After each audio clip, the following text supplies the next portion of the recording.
So yeah, how was the con? It was good. It was good. Were there a lot of people? Yeah. It'd been my first Comic-Con, my San Diego Comic-Con in ages. Like, I think the last one I went to was like 2017, maybe 2018. Yeah, so it's been a long time. Got to see a bunch of people. I was at the table with Tom Brisky. So that was cool. Yeah. I was just out of control with the QR code for the Cringe Musume subscription. Were you just walking around with it, just like, hey, this? No, just at the table. I was like posting on social media, but at the table. But I was just anybody who stopped by, and like I was just like, hey, like you interested in Japan? Some people were like, no, and I'm like, yo, you gotta subscribe to the YouTube channel. They did. So actually, everybody who subscribed to Cringe Musume at my table at San Diego Comic-Con, thank you so much. Thank you very much, everybody. Yeah, hopefully maybe you'll see this video. If you were one of the subscribers that were like, I'm not really into Japan, and you still subscribe, thank you. Maybe, I don't know, maybe you'll enjoy some of the things we talk about. Maybe we'll pique your interest in the land of the rising sun. But yeah, thanks everyone for subscribing. We both appreciate it greatly. Thank you very much, everybody. Probably they watch it and I'm subscribed. Like, forget these guys. Block. But yeah, it was cool. It was cool. You know how those conventions are. Like, I guess for some of our listeners who might not be into comics or whatever, just here for the Japanese stories. San Diego Comic-Con is the largest comic book convention in the U.S. And so, it's not just comic books, it's all sorts of media at this point. So it's video games, movies, TV shows, right. Cosplaying is huge at Comic-Con. So for people like me who draw for a living, and we're always sitting at home, just countless hours every day, just by yourself, just drawing, Comic-Con is like a good chance to get out, see your peers, talk shop, see like how they're doing their stuff, how things are going, and also to meet people who read your work or into the stuff that you do. So that's always really cool to get to talk to people and get kind of like some feedback. Also to meet people in the industry too, right? And yeah, for sure. That's another thing at conventions is just, meeting people, both, artists, editors, artists that aren't even in your field, which is cool. I met a couple people that sculpt and, they make figures and stuff, and it's pretty cool. So yeah, that was good. And what else? I got to meet, it's funny, this year I realized something, like at the table, some people, they come by and, they'll bring stuff to get signed, if they have some comics of yours or some books or whatever, or they'll buy some stuff and get it signed. But every once in a while, somebody will stop by and they'll tell you, where they saw your work first, or, so some people, they'll know me because of, Peepo Choo, which I did in Japan. Other people know me because of Robbie Reyes Ghostwriter, which I did here in the US.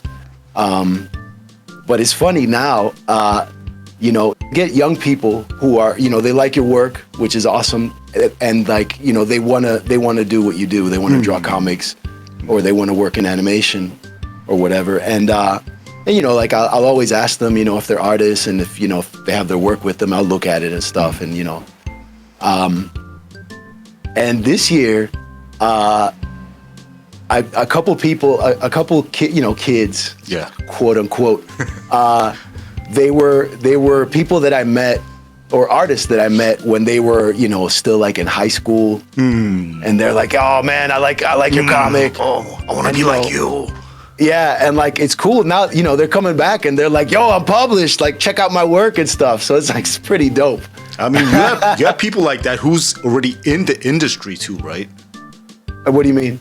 Like, dudes like, I'm gonna bleep him out, but oh yeah, dudes like, yo, I've been watching you since high school. Right. Now Yeah, I'm in yeah, the yeah. industry. I'm doing this and that, and there's some Right, kind right. of like erai-sang too. Yeah. No, that's totally cool. It's I guess what struck me this year was you know, it was people that I saw come to the conventions to show their work, to talk to editors, to get like, you know, like page reviews from the editors and stuff. And then yeah, this time around they're like, yo, I'm published, like, yo, check it out, and they bring their own book. And I remember that moment for me, it was MBQ. You know, it was my first book, you know, with my name on the cover and everything, and I was like stoked. Like, I mean, really at that moment, which is crazy to say, because that was what, like a long time ago. It was like 2005. So almost 20 years ago, 19 years ago. And at that moment, when I held my first book, I was like, okay, now I can die and like I'm cool. And like I honestly felt that way. That's how crazy I was about it. Like I was like, and also like I didn't know if it would happen or not, you know? I was just like, man, like this is I just need this to happen in my life. Yeah, and that's I just need to have a book out with my name on it that I can show people and be like, yo, I'm not lying about being an artist. Like I could do this. Yeah. I think we all know. It's like me being like, oh, I'm this and that. And everybody's like, yeah, wakata, hi. Then, you know, I came back home, made my own CD. Right. Boom. Look at this. Then people are, oh, honto dattanda. I'm like, yeah, now buy these for 500 yen. And everybody did. Yeah. Right. My bootleg CDs, bootleg of my own music. Sold it for 500 yen a piece. Word. It's a good feeling, right? Yeah, of course. Yeah. Having your own CD, own manga book. Yeah. Yeah, dude. So like seeing these artists come up and like show me, you know, I could totally understand the feeling. Also, I felt happy that they wanted to show me too, you know? Like, you know, that they you know, that they even care that I see the stuff. It's like that's awesome. So yeah, if you came and showed me your work, I was happy to see it, and congratulations, and like, you know, let's keep going. Let's keep working hard. The other thing that I realized is I met Peepo Choo readers, right? And for some reason, I've seen this online. There's YouTube videos about Peepo Choo and stuff, right? Yeah. which is cool, you know. But it's called Peepo Choo, and I purposefully spelt it in English. Peepochoo, so English readers could pronounce it correctly, right? Because in Japanese it's Peepo Choo, but it's written, you know, in Romaji. A lot of people are more than one person came to the table and they were like, yo, I love Peepo Choo. Peepo Choo. And I'm like, what? And I've heard it in videos too. But to anybody who cares, I mean, whatever. But it's called Peepo Choo. That's the name of the series. It's a Korean one, Peepo Choo. Last name Choo. Peepo Choo, yeah. Have you been to any conventions in Japan? No, I have not. I've not been to Comiket. I've not been to Comitia. I think there's even like an American style, like kind of hero con in Tokyo. Because I know some American artists that went there. But no, I haven't been to any of them. And they're huge. I mean, Comiket is bigger than Comic-Con. Is it? Especially in terms of the people that show up to the convention. I think Comic-Con, and again, I might be wrong, and we definitely want to look this up and pop it up, but I think Comic-Con is like 200,000 people, something like that. I don't know if it's a day. This year was 300,000. Okay, 300,000. Comiket has millions. I think it had like 2 million or something. Like it's completely different. And again, I'm not super knowledgeable on that convention because I never went, but I spoke to comic artists in Japan about it. And it's also very like organized because there's so many people packed in there. And it's Japan everybody too. kind of follows, it's Japan, and everybody kind of follows like the convention rules or etiquette. Yeah. So like you go straight to wherever you're going, you get your stuff, and then like you're out. You're not like this San Diego Comic-Con thing where you're just like 7 hours wandering around. That was me, man. One trip was like 3 hours. Didn't buy it, but still, I'm just like, whoa. Well, you know what? I guess I'm kind of being a hater because that convention's there for that reason, for you to like walk around and enjoy the sights and see stuff.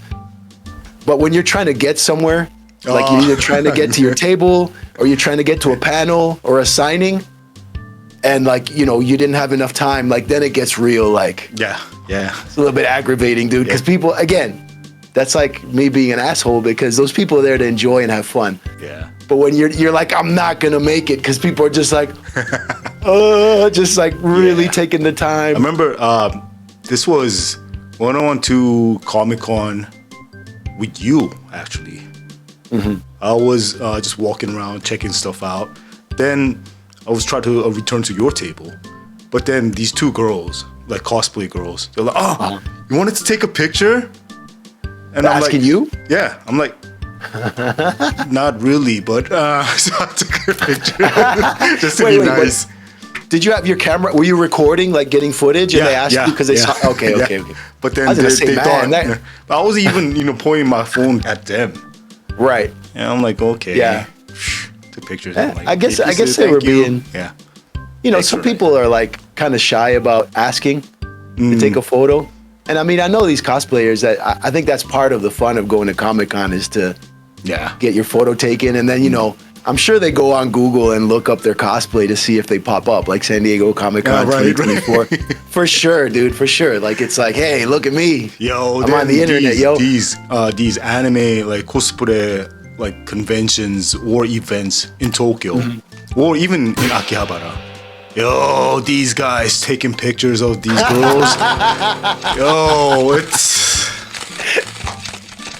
it's next level, dude. You want to take it? Okay, take it. Just zoomed in. Yo, like these cameras, they look like what? Oh my god, like bazookas and stuff, right? Yeah. Man, one of my favorite like clips, like video clips of cosplayers is actually from a convention in Korea, not Japan. And it's the same type of convention, I guess, like cosplayer, like, you know, video game, you know, that type of stuff. I don't know what it was called. And I saw this ages ago. I remember I was with Jeff in Little Tokyo at a small, like, convention. I think the leader, like the brand that makes like paper for manga and like, you know, like G-pen nibs and like markers and all those types of things. Yeah. Well, anybody who draws will know what I'm talking about. Anybody who's into like manga and stuff and buying, you know, supplies. But the leader hosted a small convention in Little Tokyo. And this was before I had published anything. And I think they met me through the karaoke.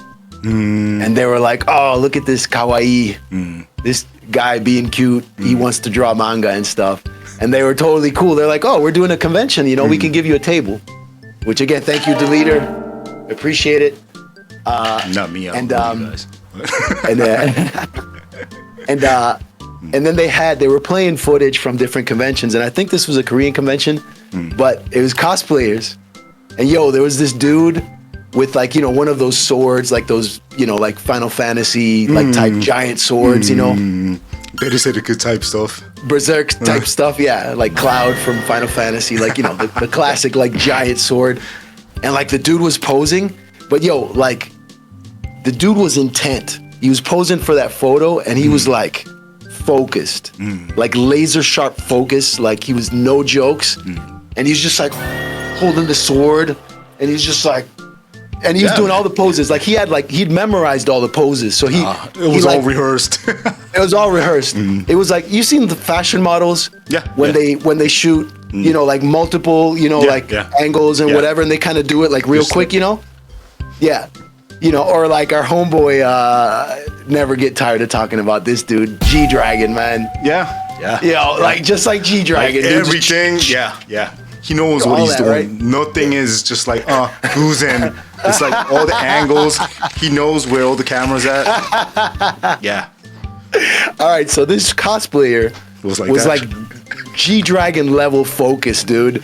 And he's just like, and then he was doing like, you know, like the video game, like character select, like type like profile poses, you know, he's doing, man, that's one of my favorite things ever. If I could ever find that clip again, dude, I don't even know where to look. And there's probably millions of that type of thing, but yeah, next time we go to Japan, that's amazing. Yo, we got to go to one of those conventions.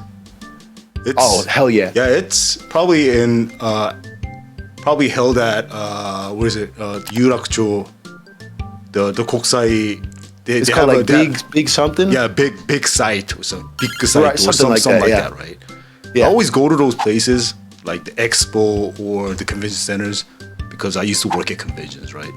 Oh, right. So did you work at that one too? No. Okay. I just went there because there was a show and the crew came to Korea when I was working in Korea.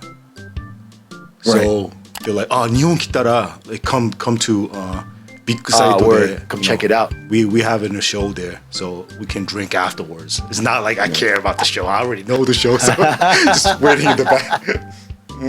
At the loading dock, I'm like, come on now, let's go to drink now. Dudes came out, we were all like, yo, let's go drink. Duck is here. By the way, me alone killed everybody with drinking. Oh, I'm sure, so dude. they're like, Duck-san, Nihon kitara, revengeするので絶対来てください. I'm like, okay, man, let's go. Yeah, you're not threatening me, dude. You're just 2-0, promising. Man. It's not one dude. It's me versus the whole crew. You're like, it's not a threat. You're just promising me a good time. And it's Japan too. Right. So, yeah. Yeah, dude. I mean, I gotta say for sure, Korea beats Japan in drinking. Oh, intolerance, for sure. Korea beats everybody. They beat their own self and die too. Yeah. Drinking. I mean, dude, I don't even know if it's tolerance or just kiai. Yes, like straight up kiai. Because, like, when I went to visit you, I remember we were hanging out with your homies, and there was that dude, the butcher, man. That guy was awesome. He's like a really thin dude. He was a butcher. Yeah. And like, that dude, man, after a while, like, he was just like taking rests. He was just like pounding, and then just. Then we're like, yo, and then you wake him up. Everybody woke him up for the next shot.